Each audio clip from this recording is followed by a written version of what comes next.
Hello and welcome to today's deep dive. I, of course, am Mr. Nose here with my buddy Andrew, and today we are going to be talking about Rogue One, a Star Wars story. Originally released on December 16th, 2016. Currently has an 84% on Rotten Tomatoes from 426 reviews. So, Andrew, what is your overall thoughts of Rogue One? I think it's like my favorite of the new films. For overall, including like Last Jedi and Yep, Force Awakens? yep. But I think it's more because it's a more combat oriented movie. It's the war in Star Wars. Mm-hmm. Yep, I can see that. I can see that. It's none of the space opera drama. Yeah, but that's what the saga was built on, was the space opera part of it. Mm-hmm. But you also get appearances from a lot of different characters as opposed to what we don't get to see anymore. Well, Vader, true. Vader. Tarkin. Vader was there. Tarkin was there. Leia. There's even some background characters like 3PO and Bail Organa and Dodonna. It's the original trilogy Mm-hmm. essentially back together.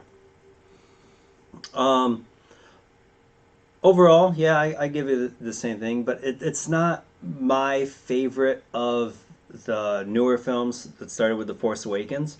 I definitely place it above Solo, but that's just me. I Mm-hmm. enjoyed the war aspect of it, and the idea within the opening crawl of A New Hope that essentially started the whole story is how did the rebels get the plans to the Death Star? By the way, if you haven't figured this out already from our previous films, we're going full spoiler here. We're not going to hold back. We're going to give you our deep and full and totally true thoughts here. Um, it was good. It was a good film, but there are some downsides to it as well as some upsides. One that I'm still, even almost 3 years later, not sure how to handle is the fact that there's no opening crawl. That it was a cold open, so to speak. It's just you get the Lucasfilm logo and then pop right there at that plant at that farming planet essentially. I was okay with it. I The don't know how to opening crawl to feel. me just gets old after a while. Anytime I watch the movies now, I skip it. I don't see a point. I like I've read reading them them. all a million times. Well, I like reading them, and sometimes like me and the family will sit around and they'll go read the crawl to us, and I'm a fan of like Dungeons and Dragons, so I'll do them in voices. So sometimes it can You're just even be, more of a nerd than I yeah. thought. So sometimes it's just fun for me and my family. uh, So my thing with it is if you look at this one and Solo, it's more like because they're their own films, they're the standalones that they each have their own kind of unique taste to them. well, I get that, and I can understand the want to keep the crawls to the saga films or any film that deals with some form of Skywalker. Because if you Mm-hmm. remember, the Clone Wars cartoon movie had a crawl, at Mm-hmm. least, but no, did it have a crawl or did it have like that cut open like Solo did? Because that kind of fit more along the theme Oh, the of the Clone Wars cartoon movie? series. Yeah, I don't remember. No, it had the Clone Wars opening to it. The like propaganda news Oh, yep, thing. sure did. Yep. So So they all, outside of the episodic movies, it was all, they all do their own thing and they all fit, but I don't know how I feel about this one not having a crawl. Like Solo, I didn't care less, but this one was that first film that wasn't episodic, and it was just kind of a shock, and it still is. Um, let's talk about Cassian Andor. He was played by Diego Luna. We know that next year sometime, I think it's 2020, it might be 2021, we're getting a Disney Plus series on his character. But here he's portrayed as uh, this rebel intelligence character that takes no prisoner. He's got no sympathy for no one. At one point, he claims he's been in the fight since he was 6. But you when you think about it, you're like, this is if he's say almost 30, maybe. Well, if he's been in fight since he was 6, it could have been during the. Yeah, it's possible he was basically on one of those worlds that got subjugated at the end of the Republic.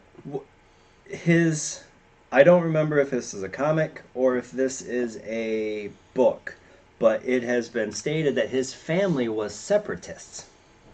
Oh. So he was against the Jedi, he was against users of the Force, but if I remember right, Dooku wasn't publicly known to use a lightsaber to the separatist planets, Mm-hmm. which I don't know why. He's the head. You would think that the Republic would put out propaganda about that.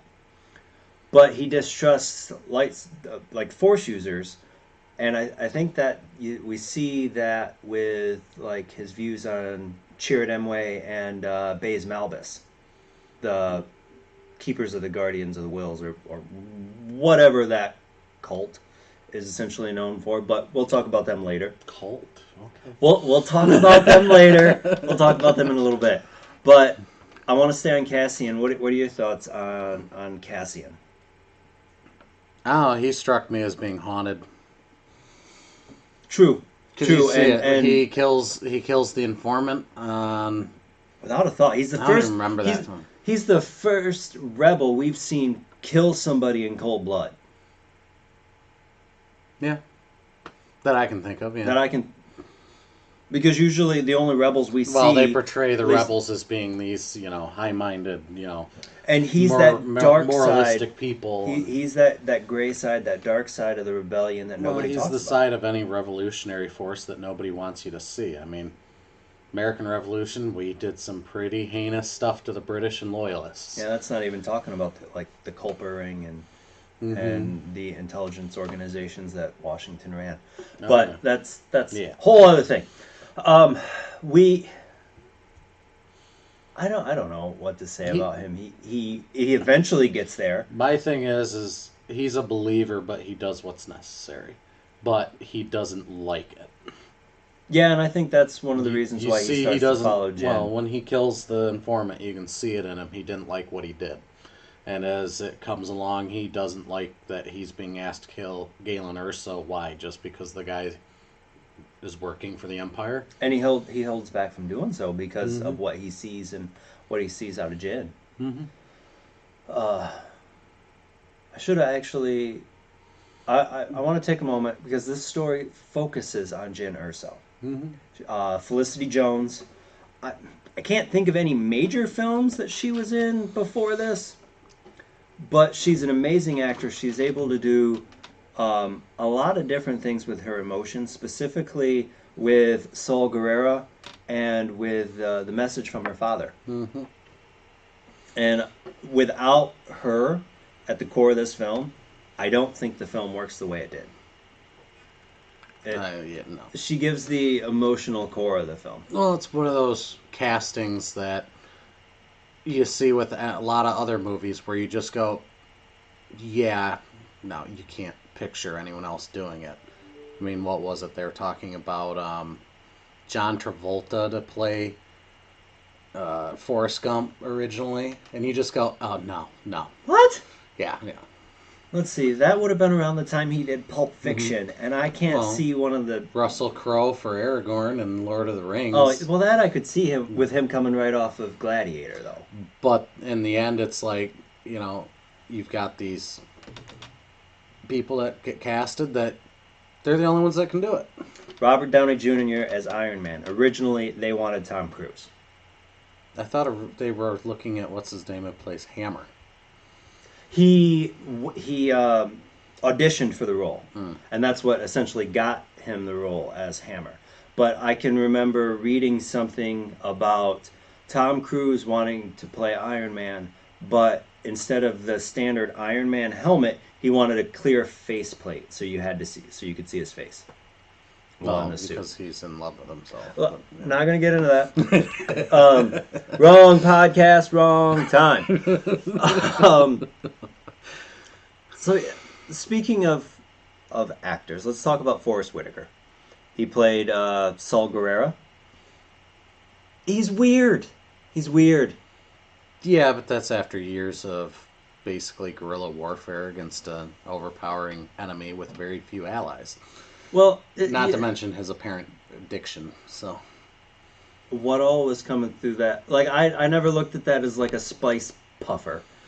I did. That was my first instinct. I always looked Because at it as he like huffs he needed. on it and then he just gets even crazier Well, afterwards. I looked at it as an oxygen mask because he's essentially half robot. So I figured that everything he's been through the Clone Wars and his fanatical rebellion. But did you notice that the informant that worked for Saul, that Cassian kills, had one?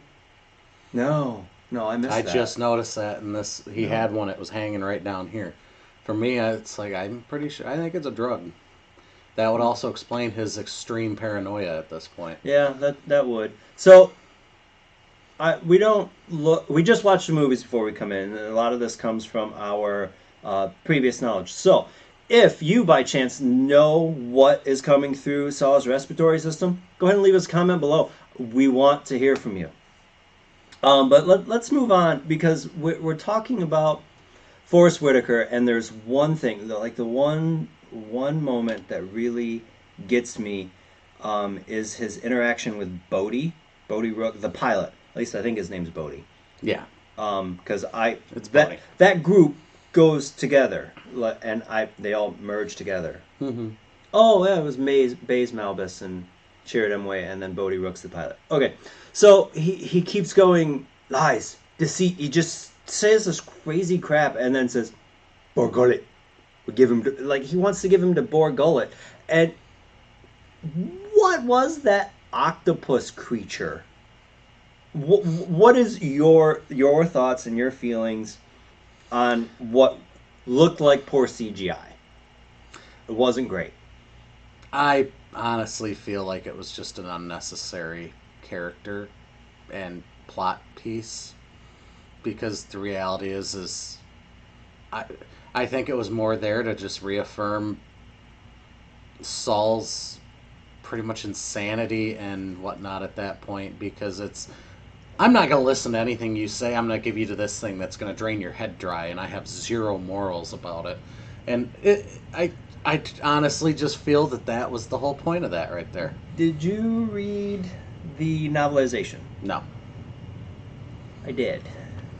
And it's weird. This scene is very weird. Like, he goes into a mindscape that kind of like he lost everything. He doesn't know who he is, where he is. And it takes the mention of Galen Erso and the mission to get him even remotely close to where he was. But you can watch throughout the rest of the film, he's nowhere near.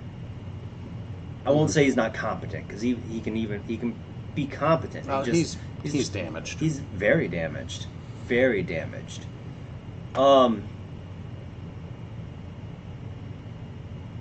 So we're introduced in this film to the Death Star, and what the Death Star can do, even with a single reactor ignition. How many reactors do they have? On There's like 6. I remember seeing the diagrams of it and that they show at one point. Because I thought it was 8. I don't Might know be why. 8, I don't know why 8 comes to my mind, but 8 is what comes to my mind. But we've seen, which we'll talk about in the next episode, Tarkin. Grand Moff Wolhoof Tarkin is the director, captain, how he guides and runs the Death Star. We see here how he runs, how he gains control. Mm-hmm. But I want to talk about Tarkin in general. When this film came out, Tarkin's actor, Peter Cushing, I don't remember if it's Peter Cushing or Peter Cushing. Crushing. No, Cushing. He died in 1994? somewhere in there. It was 90s. Funny thing is slightly off base, but him as well as Ian McDiarmid and who played Dooku? Christopher. Oh no. Oh no, he was Sauron too. Lee, Christopher Saruman. Lee. Christopher Lee. All have like very long acting histories together. So it's interesting that they were all had a part in the saga. I wonder if Alec Guinness pulls back into that too, because he had a very long history even when he entered in the original. Mm-hmm. So,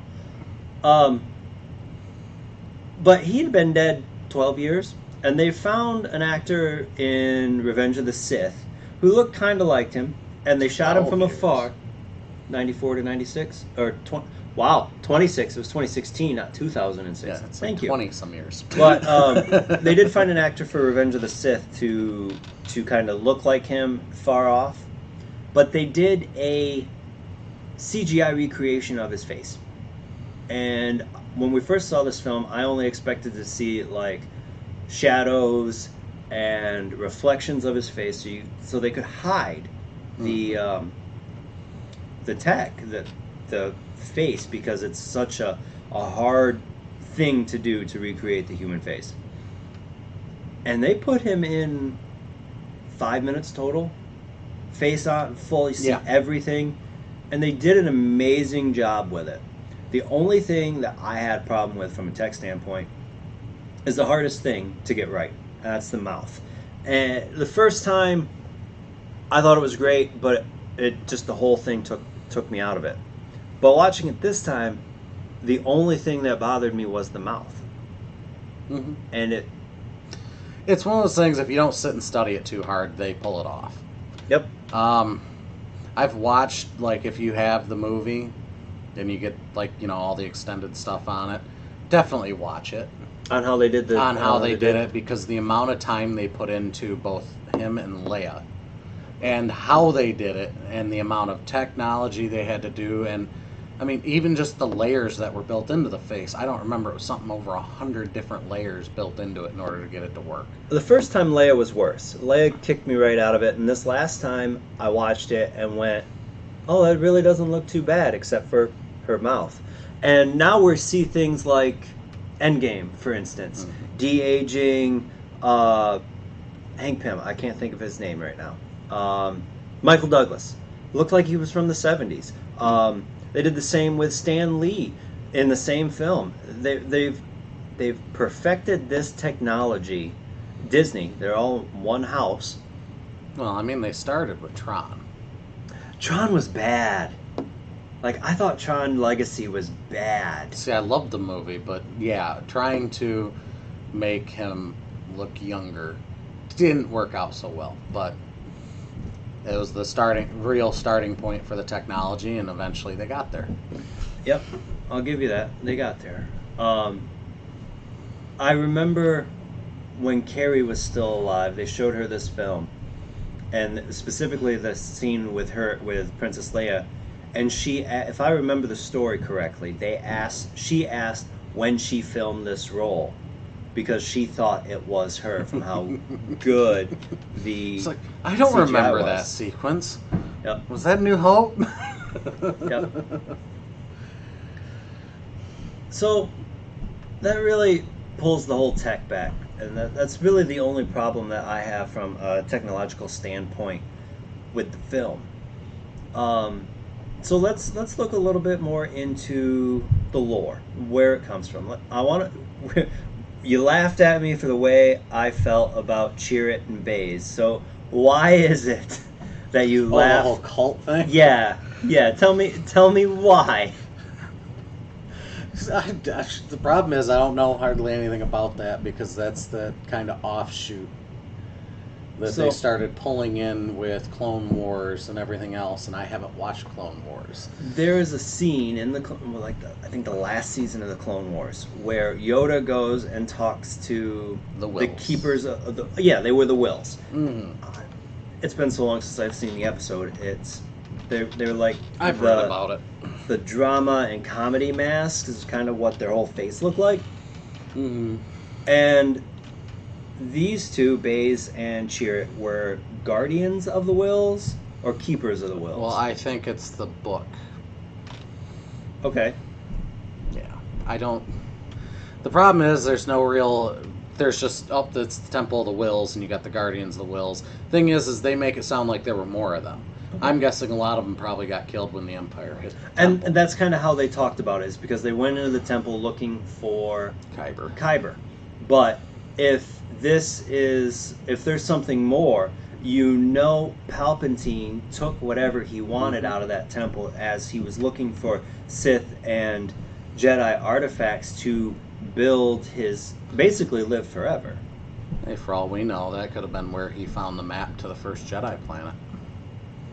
The compass that Luke the has. compass that we get out of That'd be. Lucas finds in his. It's a possibility. I ain't saying it's the actual thing. I don't know the history on the compass, so it's possible. We don't know. Well, the compass shows up in Battlefield 2, but they do have a quick scene in Revenge. He finds it in Return one of the of Jedi.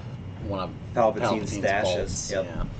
I don't even know what planet that's on. that was the only problem is the whole wills thing is just fuzzy. So when you got people who are very serious about the history and everything else, it gets hard. And then even the whole thing with the Kyber. We're gonna go from we had Endegan crystals, we had these crystals. You could use them in lightsabers.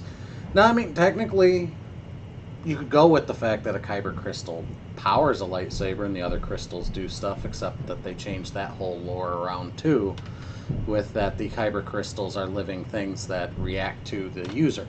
Yep. So, I mean, it's the whole old Kanan versus new Kanan it just confuses. Yeah, I can see that, and they're with the dark saber from the Clone Wars. It's a black color, and I feel like there's more to Kyber crystal coloring than your essentially essence or making it bleed. It's hard to tell, specifically with No, because originally Sith used synthetic blades, and that's why they were red. And then wherever now they make it bleed. Yeah, which is fine. I still they complained about the old Kanan with how it just turned into a bunch of fanboys writing these books was one of the arguments they made for changing things. And yet still some of the stuff you see in the new movies and whatnot and even shows, you just go, I feel like a fanboy wrote that. Well, yeah. And you see a lot of that within this film based on all of the cameos.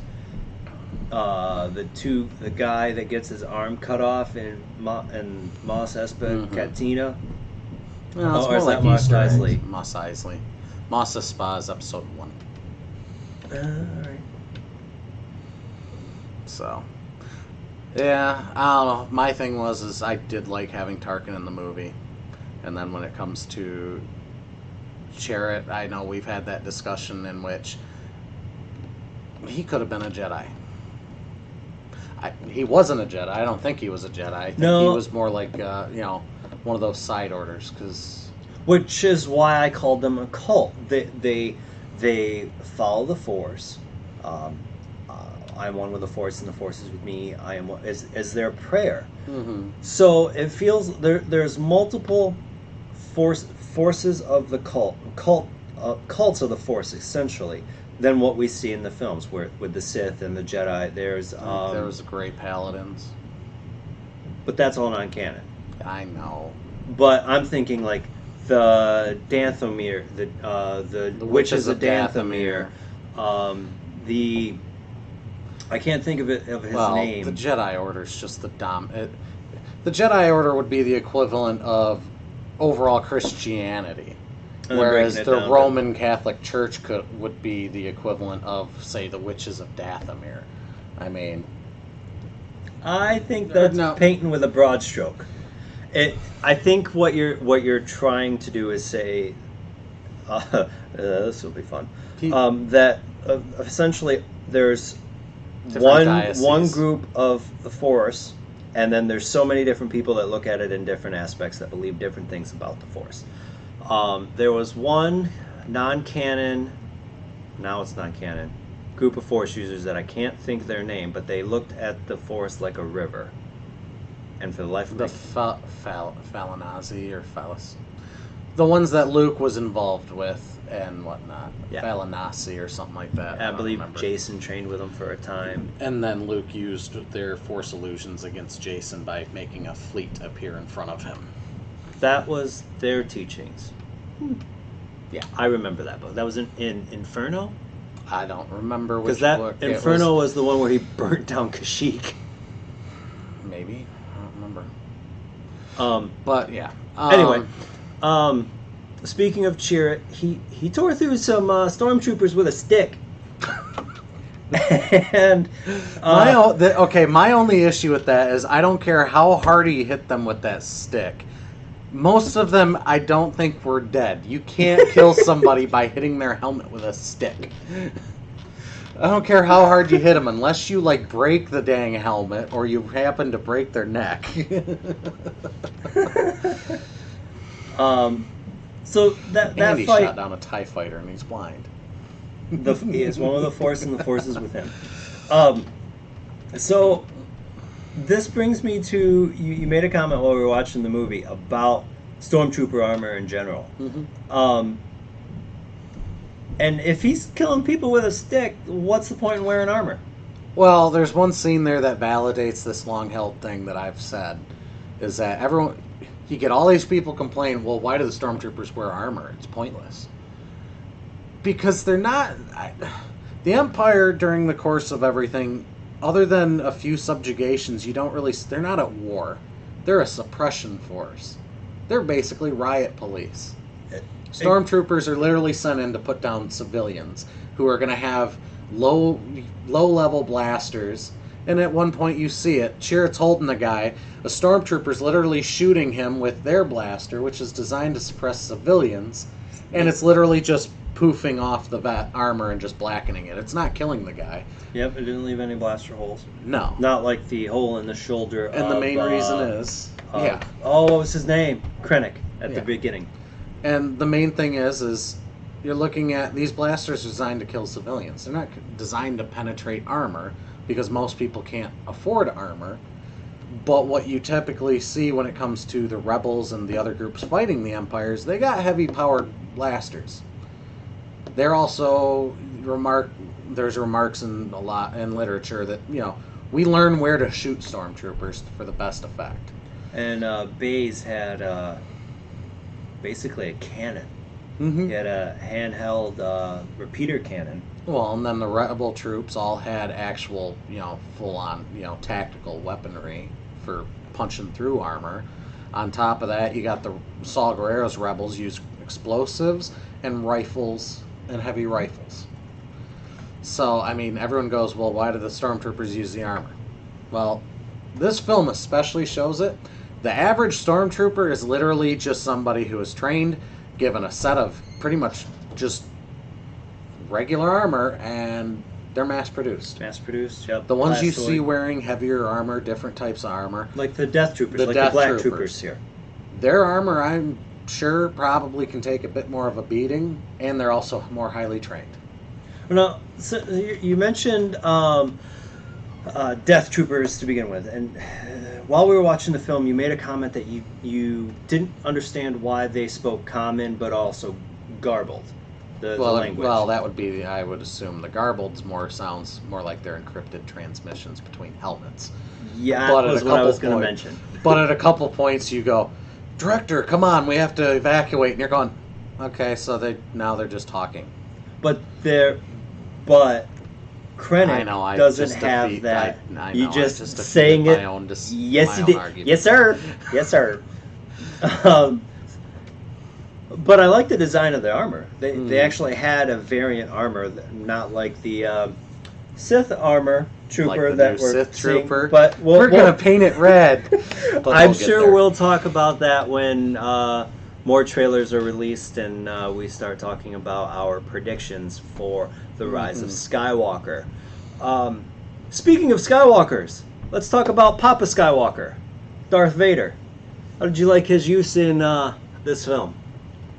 Oh, I think it showed him off like better than any of the movies had after he became Darth Vader.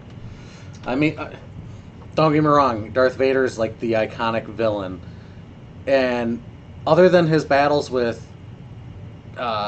Obi-Wan and Luke, yeah, you don't see him draw a lightsaber. You don't see him really even kill anybody outside of when he's strangling people. Yep. But in some ways, that leads on well because he rules through fear at this point. Yep, at that point. Everybody knows, don't mess with Vader. He can literally walk down a hallway while there's a battle going on and nothing happens. He didn't care if you were Imperial or not. If you displeased him, he choked you out. Whereas in this movie, it really shows why everybody fears him. Yep, that... he can basically board an enemy ship by himself and kill everybody. Yep. If you haven't seen it, I don't know why you're still listening to us if you haven't seen it. But check out you can find clips. Just look for something along the lines of Vader corridor sequence, Rogue One. All I did was Vader battle Rogue One, and well, yeah, I suppose Vader battle is much quicker, but it's basically a horror film sequence. Yeah. I honestly, that whole sequence there just makes me go, I want a Vader movie. I want a series. I want a Disney Plus series. Yeah, I agreed with you on that. It's just that sequence alone, though, just makes you want this Vader movie where he's hunting some Jedi. And even with, we're talking Vader, the current canon comics, Vader's got like 2 or 3 volumes of his own standalone comic, and they are constantly the best stories in the current Star Wars comic series. There's one other scene that Vader was in, and that was a one-on-one with Krennic on Mustafar. Mm-hmm. Now, Ben Mendelsohn, he plays Orson Krennic, and he does a great job with it. I have one problem with Vader, and I know you're going to disagree with me, and I appreciate that they brought back James Earl Jones for it. He just doesn't sound like Vader anymore. He just sounds like an old man. It's not that I disagree with it, because on some level it does bother me. I personally choose to ignore it. I kind of put it aside because it's like I look at myself, and it's the same thing with picking apart Tarkin's face or Leia. Is if you go in looking to pick it up, if you go in criticizing it, you're gonna. Yes, there's a couple parts when he's talking to Krennic where you just go, it doesn't sound like Vader anymore. The dad joke, don't choke on your aspirations. That part I was okay with. It was the other part. Well, what they could have done is I don't know who's seen it. Who has seen it? But there is an old web series on YouTube called Chad Vader, daytime shift manager. He's basically Darth Vader as a supervisor in a grocery store. Mm-hmm. That guy would have been much cheaper than James Earl Jones and sounded better. Yeah, but I guarantee if James Earl Jones hadn't voiced him, everyone would have probably thrown a fit too. Maybe, but he's how dare they? He's still Mufasa, and he still does Mufasa well. So that whole thing, I think, if they'd have done some tweaking with the audio on him, he would have been fine. Yeah, probably. But otherwise, I mean, that scene. I also love there was one thing they do bring it up throughout the movie. You get a little subtitle telling you what planet you're on. Mm-hmm. Mustafar was specific that they didn't put that on there. Oh, that's right. I know. I can remember noticing. Because they didn't want people to know who he was going to see. Yep, I remember noticing that in the theatrical run, but I don't think it skipped my head after that. But being the fan that I am, I knew right away it was Mustafar. I will say this. I do kind of wish they had shown a little bit more of the whole back to tank sequence. As opposed to, we're going to show you part of his head and a little bit of his upper arm, and then we're going to kind of back off so it's all foggy. And it's like, no, just show him.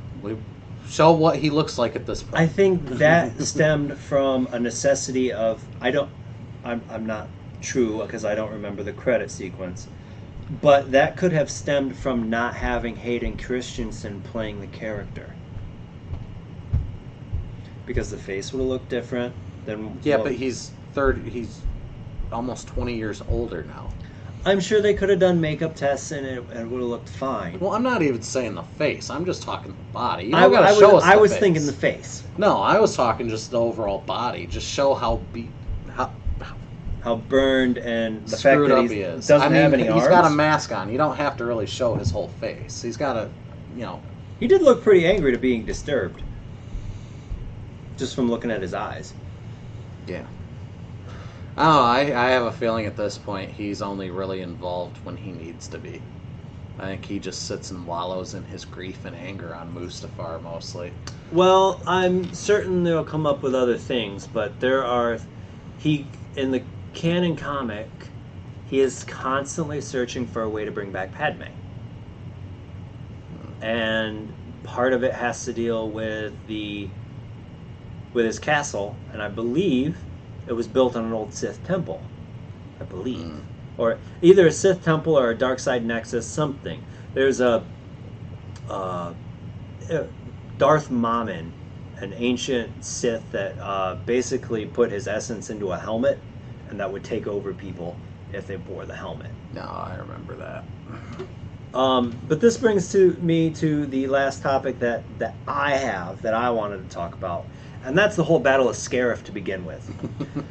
I want to preface any displeasure I have on Scarif on the fact that, yes, I am very well aware that this is a vacation destination for Imperial officers. They go there to essentially retire and not do anything. And I'm also aware that Krennic's a military idiot.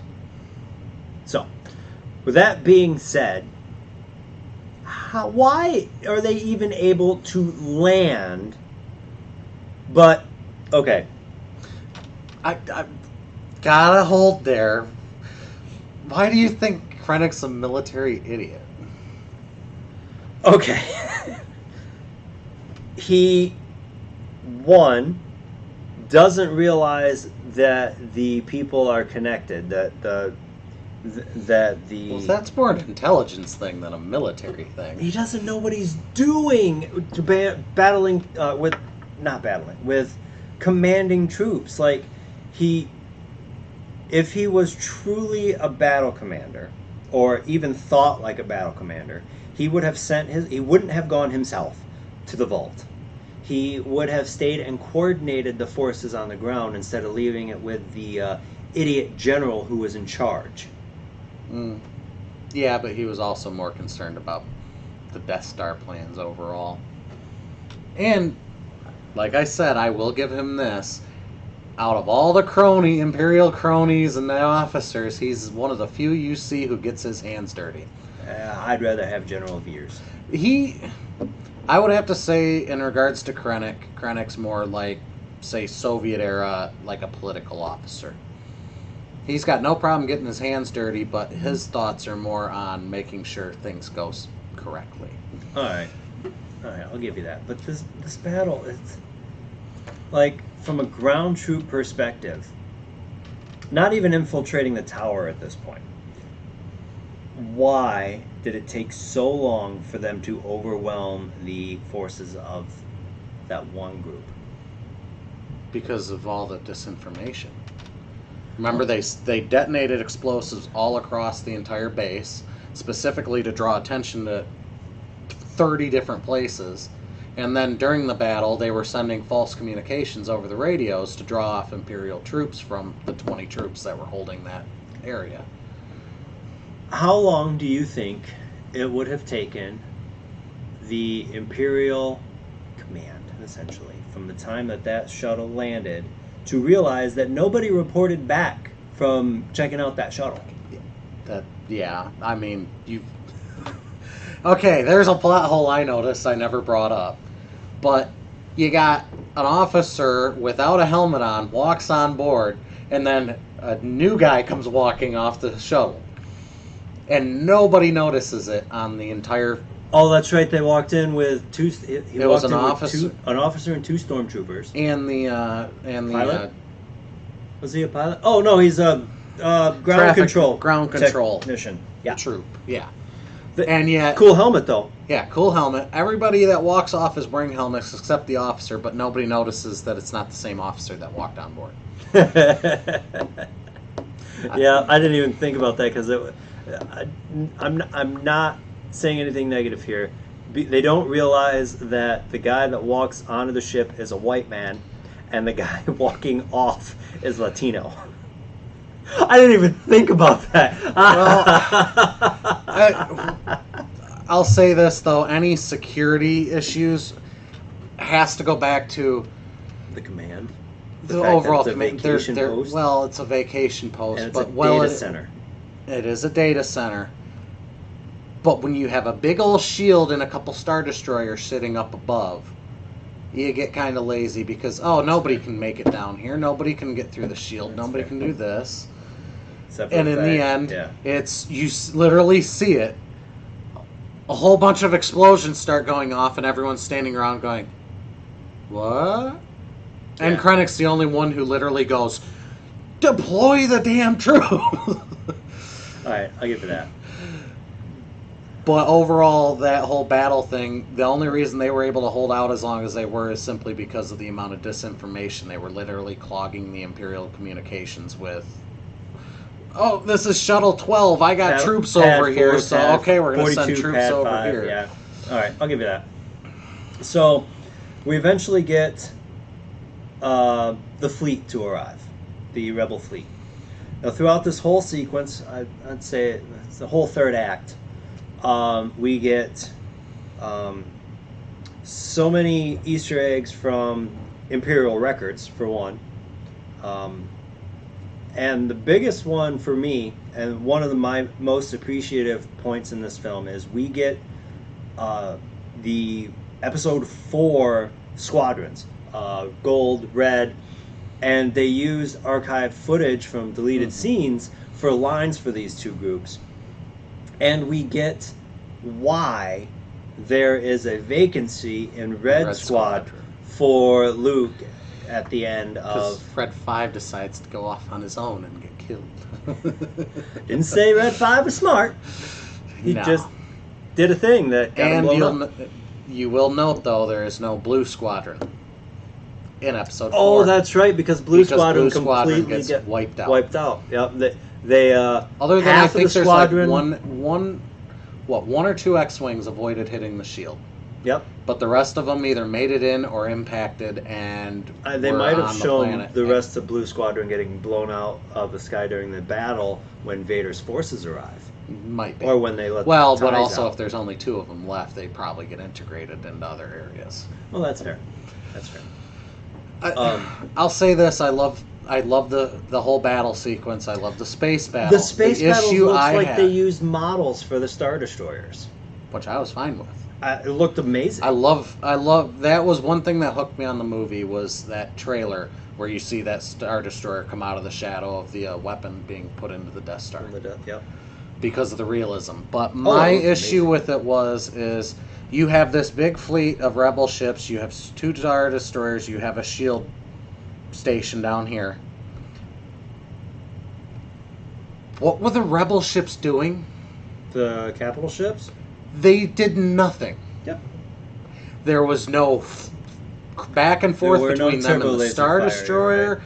They did not. I mean, you'd think the Mon Calamari cruiser alone could have basically just destroyed the shield They station. did, and the only things to fire on the shield were torpedoes Starfighters. from X-wings. Yeah. The X-Wings attacked the shield station and pretty much got hammered by its surface defenses. And then the Star Destroyers just kind of sat there until one of them gets disabled, and then it's one ship out of the entire fleet actually does something. Yeah, the Hammerhead cruiser. Yeah. And I looked at it this time. I was like, why would you even think to do that? It's just that whole thing was, I think they had potential for more, and they kind of failed because they focused more, understandably, on the ground battle, because the ground battle is important to it. Yep. But they also focus more on the actual fighters, which tends to be an issue I see in most of the Star Wars movies. We're going to focus on this X-Wing for about 30 seconds, then we're going to cut to a whole different scene of something else, then we're going to come in on a couple of starfighters, and flying amongst ships. But the thing is, you got an entire squadron or fleet That should be doing something. that should be doing something, and they're just kind of sitting there. At least in the Battle of Endor, you at least see them engage the Star Destroyers. Now, you get that in Revenge of the Sith, too. Yeah. Just about every battle in Revenge of the Sith. Mm-hmm. So we have the scare, the U-wing. Well, I don't even know how to even talk about the battle anymore. No, we eventually Jin is able to complete her mission, Mm-hmm. and at the very end, Tarkin shows up with the Death Star and says, "I'm done with this planet, done with this base. I'm gonna make sure nobody gets out." Krennic's an idiot. Another leak. And on top of that, I now have the Death Star. Yep. The ultimate power in the galaxy. Well, the thing is it was a Fear whole of thing. this battle station will keep the outer systems in line. Well, yeah. I mean, I guarantee he knew that the Emperor was going to be getting rid of the Senate. At that point, he was basically in overall command over everything below Vader. But even then, you almost see him in charge of Vader too at some point. Well, Vader had such a high respect from him out of the Clone Wars. Mm-hmm. And there's a Tarkin novel that is amazing. Yeah. One of my favorite Star Wars novels. But the main thing is Tarkin in some ways was involved with the Death Star prior to Krennic. Krennic was more the scientific, He's the one that led the force science behind teams. it to make sure the science teams did their job. Yep. And that was the whole thing, is Krennic was a thorn in Tarkin's side because Tarkin wants the Death Star. Well, Krennic wants the Death Star because, I helped build it. I built it. It's mine. I'm in charge. And that's essentially the scene between him and Vader. He's essentially a petulant child that just wants to be in charge of something. Thinks that the Death Star is his way to being the right-hand man of Palpatine. Mm-hmm. You get more out of that between the Rogue One novel and the novel Catalyst, which is another amazing read. Yeah, the main thing with Krennic is honestly, if he'd have actually just accepted the role he was in, can you imagine what kind of a benefit he would have been to the Empire? Oh, yeah. Build the Death Star. Okay, now I get to work on something else. I mean... Yep. Yeah. So that's essentially everything I have for this film. You got anything else you want to... that's on the top of your head that you want to talk about? I want Star Wars fans to stop going on about trying to bring back two characters who were killed by the Death Star. All right. In all fairness, Cassian Andor will be returning in his own solo series. But this is going to be way before he dies. Yes. I wouldn't be a bit surprised if we see a lot of him in the Clone Wars as a child of the Separatists, trying to give us a little bit more on what it's like to live as a Separatist, and then how he got into the rebellion and his musings in the rebellion. Mm-hmm. I just wonder how much Alan Tudyk's K2SO will be in there, because he was by far one of the best parts of this film. Mm-hmm. But there's no reason. Well, Alan Tudyk, he becomes one of the best parts of anything he's in. That's so. fair. There is. At least there was no mention of Leaf on the Wind. Well, yes. As for Jyn Erso, I know that at least I seem to remember something about Felicity Jones being contracted for 2 or 3 films. She was contracted for at least 2 or 3. But her story's done. There's no reason to. Unless they do movies on the Resistance. Oh yeah, she does mention being part of Saul's partisans. The problem is they'd have to have gotten to work very quickly because Felicity Jones played a 20-year-old Jyn Erso, and yet she herself is, at this point, 33, I believe. But if they use this de-aging technology that they've perfected, really doesn't matter. I know. You got anything else? Any thoughts? Final thoughts? Give us your final thoughts. No, it's overall, the whole Saving Private Ryan kind of aspect to the movie. Absolutely. It's the simple fact is you see a lot of the Force take place in this. There's a lot of things that are It's subtle. The manipulated Force is and very influenced subtle. in Yep. this movie, and it's like everything's being brought to a pressure point in which the rebellion needs it, because that's one thing we didn't discuss is the politics. You get to see the actual It's Rebel subtle, Alliance but Council, Yeah, that's true. and half of them, personally, I feel are cowards and idiots. They're basically politicians who, for some reason, thought that they could somehow negotiate peace with the Emperor. I think That's there's not gonna only happen. 3 that knew that wasn't going to happen, Yeah, and that's Bail Organa. Bail, Mon Mothma, and Radis. Mm-hmm. Yeah, but Radis, I kind of... Radis is fish Don't food. like him. He after the Battle of Scarif, his ship was disabled and Vader was on it. That Radis. man's No, dead. I was thinking of the general that gave the order to kill Galen Oh Erso. goodness, what was his name? But Radis, yeah, Vader. I forgot about that guy. So 4. Yeah, I'll give 4. Vader probably, slaughtered him and his entire crew after the Tantive 4 got away. But the main thing with that is you get to see that there's just basically the Rebel Alliance needs something, because at this point they're just a group of squabbling factions who all have their own aims, and Mon Mothma capitalizes on it. It's okay, Radis has to go, we need to do this, and in the end you have something they can focus around, like we were talking to Crawl at the beginning of episode 4, specifically says the rebels have won their first victory That and was this were one, able yep. to capture The Death Star. the Yep. Death Star plans. And this victory is you've got martyrs. Pretty Yep. much everybody that went to Scarif, outside of a couple of ships and red and gold squadrons, dies Yep. or is captured. But they managed to succeed. Yep. And now you got a rallying point.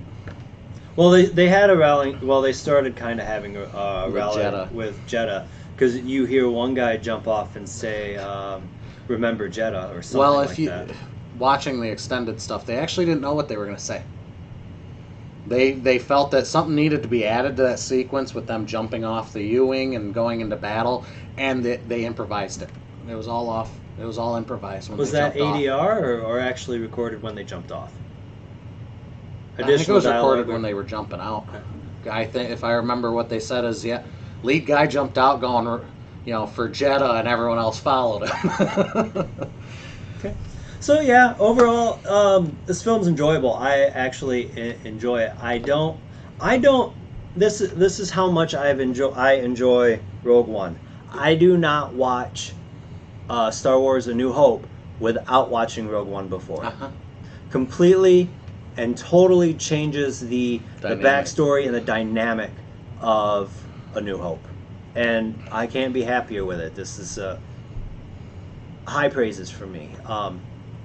So, with that said, we've been here for a little bit talking about Rogue One. So here in a couple weeks, you're gonna see A New Hope, and until then, have a great night.